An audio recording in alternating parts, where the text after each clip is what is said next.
Welcome to our November update for the winter season 2025-2026. La Nina is favored to persist until transitioning to neutral by early spring 2026. Typical pattern in a La Nina can bring a variable Pacific jet stream. The word variable is key for the Northern Rockies. We can be in a very mild pattern with high snow levels, or we can be in the colder pattern with snow and colder temperatures. In recent La Ninas, we've seen above average snowfall in the mountains and near to above average snowfall generally across northwest Montana. Here's the official winter outlook for December, January, February. This will be updated November 20th, so go to the Climate Prediction Center's page on that date. Still leaning below average for temperatures except for Lemhi County, and leaning wetter than average.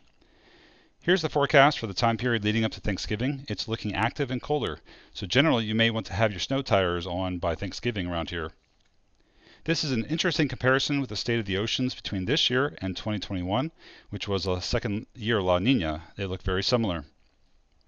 There's a teleconnection called the Arctic Oscillation that can open the door for Arctic air intrusions. This is relatively important to talk about for the immediate forecast towards Thanksgiving.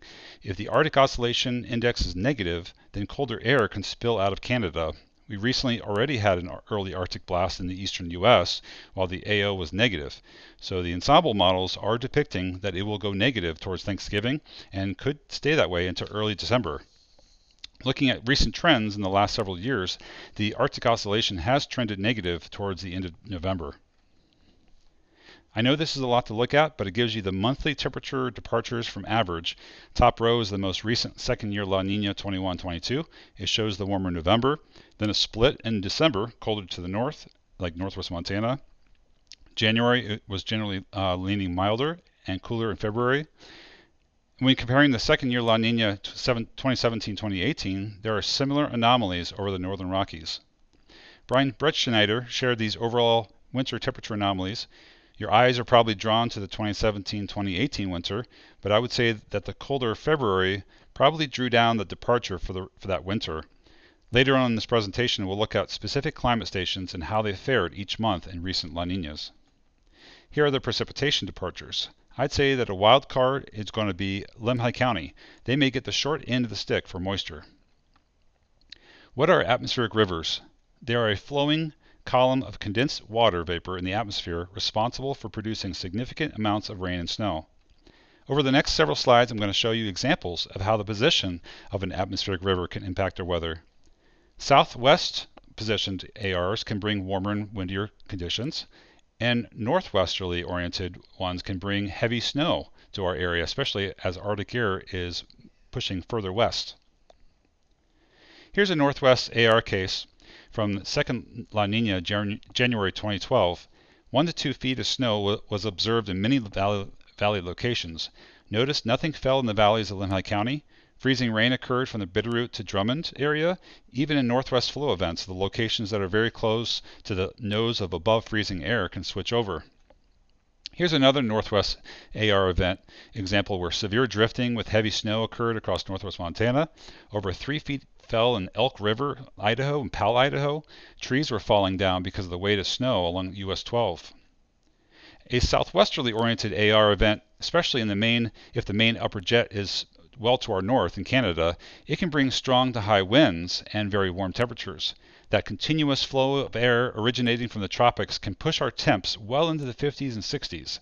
In this second year La Nina case, the start of 2021 brought wind damage to northwest Montana. There were gusts up to 73 miles an hour at McDonald Pass. These types of cases can also bring freezing rain or even plain rain in the higher elevations, which is not a good thing for ski resorts. It can also produce a slippery crust layer that can be a key piece for future avalanches. Here's our last Southwest AR example. This one was a doozy. It deposited multiple inches of precipitation. There were avalanches on I-90 east of Lookout Pass. Roads were very slick with freezing rain. Then plain rain had nowhere to go due to frozen culverts, mud, rock slides, and of course very warm temperatures. The next several slides will be our attempt to show you how La Ninas can be so different from month to month and how they can impact you. The recent La Ninas have shown that November can actually turn out milder in places. Here's from November 2017, which had near to above average temperatures and above average precipitation. Here's the most recent second-year La Nina, November 2021. Several atmospheric rivers impacted the Pacific Northwest and overall region. The November 15-16 high wind event was triggered when an AR phased with a very cold Alaskan trough. Okay, let's look at how December's 2017-2021 panned out. In 2017, it was cooler and wetter most areas except for Salmon, Idaho. About half the month, Lookout Pass saw snow falling. Here are some of the snowfall amounts from the atmospheric river and Arctic event in late December 2017. The truck here in the picture, there was an avalanche that occurred on Highway 200 near Helmville, and it ran right into it. Mild is a relative term when you're looking at plenty of snow involved. December 2021 overall was milder for many locations, but snowy. It was a busy month, with storms impacting us almost every 3 days or so. Up to 1.5 feet of snow just dumped over Grangeville, Idaho mid-month. Sheriffs, they had like 17 calls with slide-offs or vehicles stuck, 20 calls involving down power lines, power poles, or trees on power infrastructure. And then we had a very impactful period leading up to and during the holiday season. Pierce received over 4 feet of snowfall for the month, while Salmon had its fourth mildest December on record. The Camas Prairie saw several high wind events that produced blowing and drifting snow, closing US 95 at the end of December, going into January 2022. Speaking of, this is what happened in January 2022. The crazy storms and the amount of storms that we had started to calm down after the first week. Overall, most places were cooler than average. And then finally, Salmon, which also saw over a foot higher than average snowfall for the month, also was colder than average. The mountains saw persistent freshies for about half the month.